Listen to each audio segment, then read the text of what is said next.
जय श्री राम। शंखनाद में आपका स्वागत है। एक महान हिंदुत्ववादी नेता बाल ठाकरे के बेटे और एक हिंदुत्ववादी पार्टी शिवसेना के प्रमुख उद्धव ठाकरे आजकल तुष्टीकरण के जाल में छटपटा रहे हैं। वो इस तुष्टीकरण के जाल में ऐसे फंसे हैं कि उनसे निकलते नहीं बन रहा। वो छटपटा रहे हैं, ये गले की हड्डी बन गया है कि ना वो इसको अब स्वीकार कर सकते हैं, ना अब उसको उगल सकते हैं। उद्धव ठाकरे ने इस जाल में फंसना स्वीकार किया।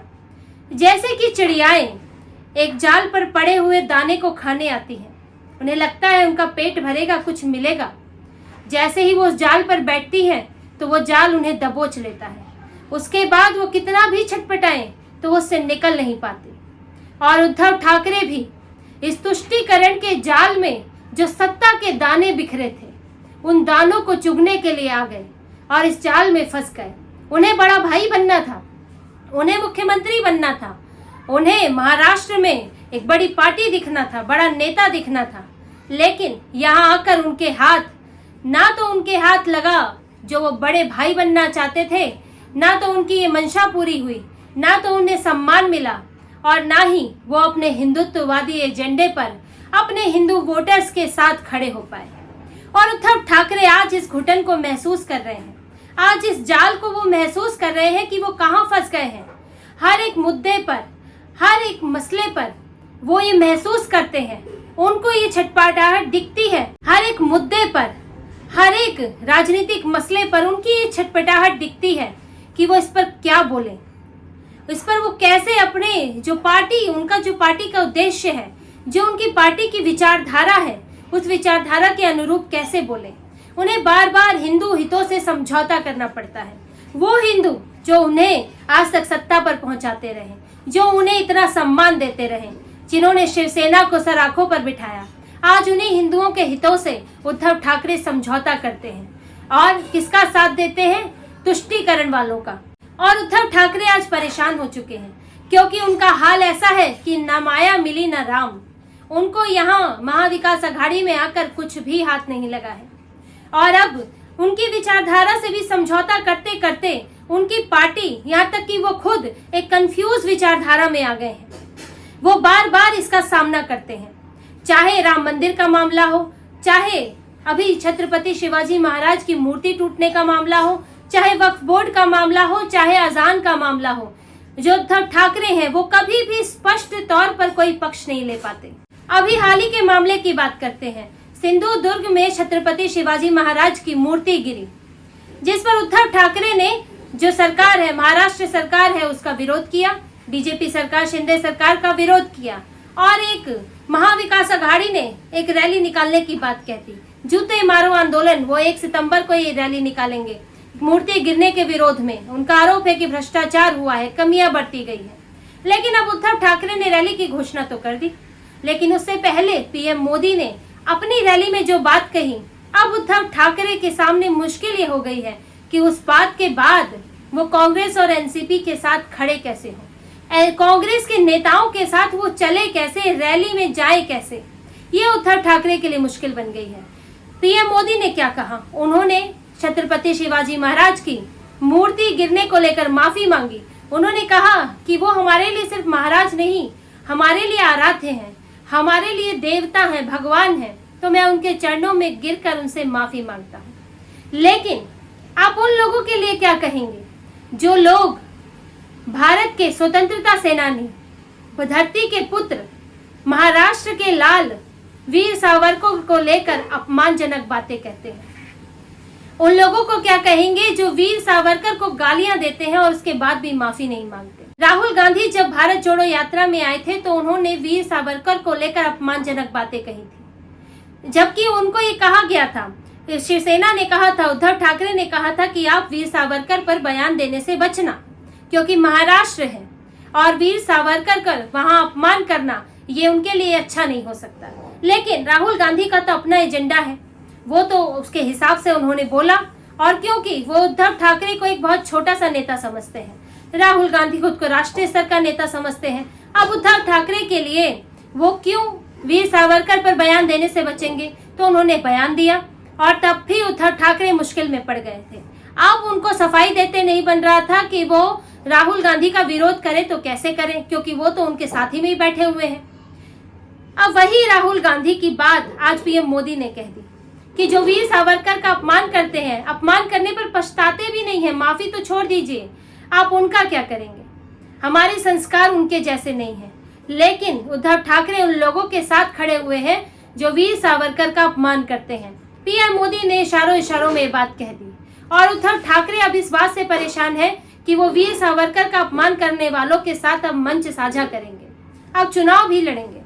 और वीर सावरकर ही नहीं, ये वो पार्टियां हैं एनसीपी और कांग्रेस जो आज शिवाजी की बात कर रही हैं, लेकिन ये वो पार्टियां हैं जो औरंगजेब के पक्ष में खड़ी होती हैं, जो औरंगजेब के मानने वालों को बचाती हैं, जो औरंगजेब को महान नेता बताती हैं, हिंदुओं पर हुए अत्याचार को सिरे से खारिज कर देती हैं। कांग्रेस और एनसीपी के साथ यही स्थिति है और उद्धव ठाकरे आज उन्हीं लोगों के साथ मंच साझा कर रहे हैं जो औरंगजेब को पूजते हैं और शिवाजी महाराज को पूछते तक नहीं। आज उद्धव ठाकरे उन्हीं लोगों के साथ एक रैली निकालेंगे। उस रैली का क्या मतलब है?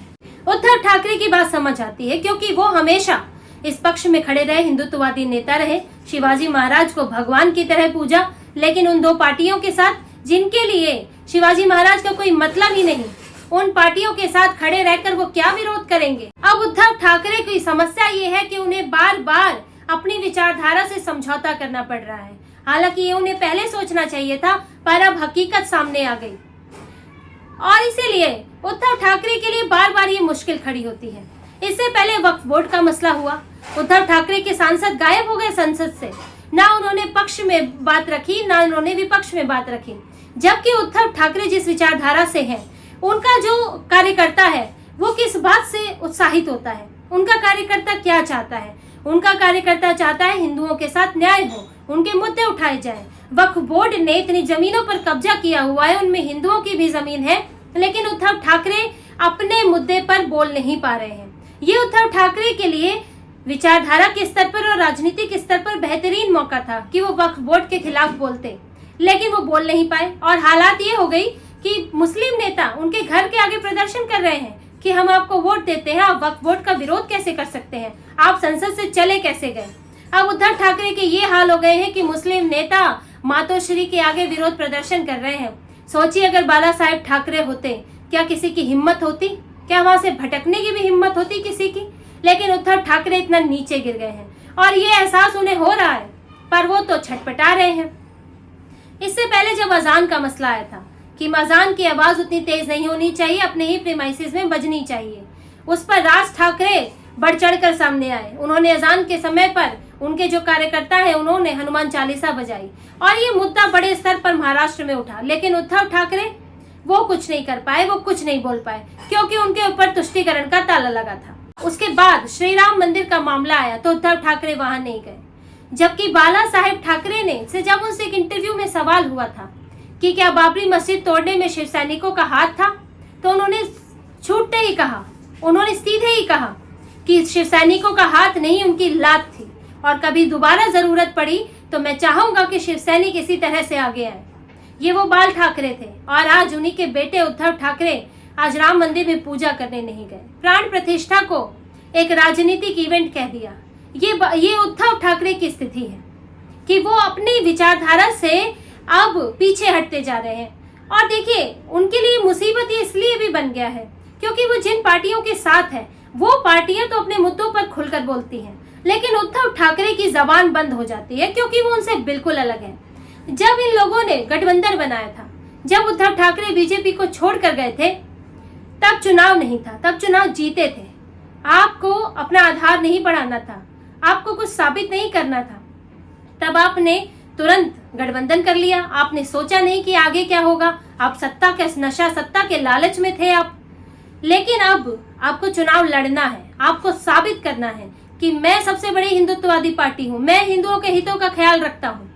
लेकिन आप कैसे साबित करेंगे जब आप हिंदुओं के मुद्दे पर बोल ही नहीं पाएंगे? और यही उद्धव ठाकरे के लिए मुश्किल हो गई है। तो उद्धव ठाकरे को दबना पड़ रहा है, उन्हें अपनी वो पूरी तरह से राजनीतिक रूप से भी पूरी तरह खुलकर सामने नहीं आ पा रहे हैं। वो राजनीति क्या करेंगे? उनके ऊपर मुसलमान हावी हो रहे हैं, तुष्टीकरण हावी हो रहा है और उनका दोहरा नुकसान ये है कि अब एनसीपी और कांग्रेस भी उनको भाव नहीं दे रहे, उनको उतनी सीटें देने को राजी नहीं जो उद्धव ठाकरे चाहते हैं। वो उद्धव ठाकरे को सीएम का चेहरा नहीं बना रहे हैं। उद्धव ठाकरे एक बयान देते हैं, कांग्रेस एनसीपी दूसरा बयान दे देते हैं। मुंबई की सीटों पर, यहाँ तक कि मुंबई की सीटों में सबसे ज्यादा 36 में से 14 सीटें पिछली बार शिवसेना लाई थी, लेकिन अब कांग्रेस और एनसीपी वो भी देने को तैयार नहीं। शरद पवार अब उतनी सीटें नहीं देना चाहते, तो उद्धव ठाकरे को फायदा क्या हो रहा है? वो यहाँ दोहरे नुकसान में है। पार्टी के स्तर, राजनीतिक स्तर पर भी उनको सीटें मिलने के ऊपर, या राजनीति में जो उनकी अपनी छवि है, अपनी स्थिति है, उसके स्तर पर भी, और साथ में विचारधारा के स्तर पर भी उन्हें नुकसान हो रहा है। एक तरह से उद्धव ठाकरे, उनके दोनों ही हाथ में इस वक्त जले हुए हैं। उन्होंने जिस महाविकास अघाड़ी की आग में हाथ डाला, उनके दोनों हाथ जले हुए हैं, उन्हें कोई फायदा नहीं दिख रहा है। और अब उद्धव ठाकरे इसलिए सोचने लगे हैं।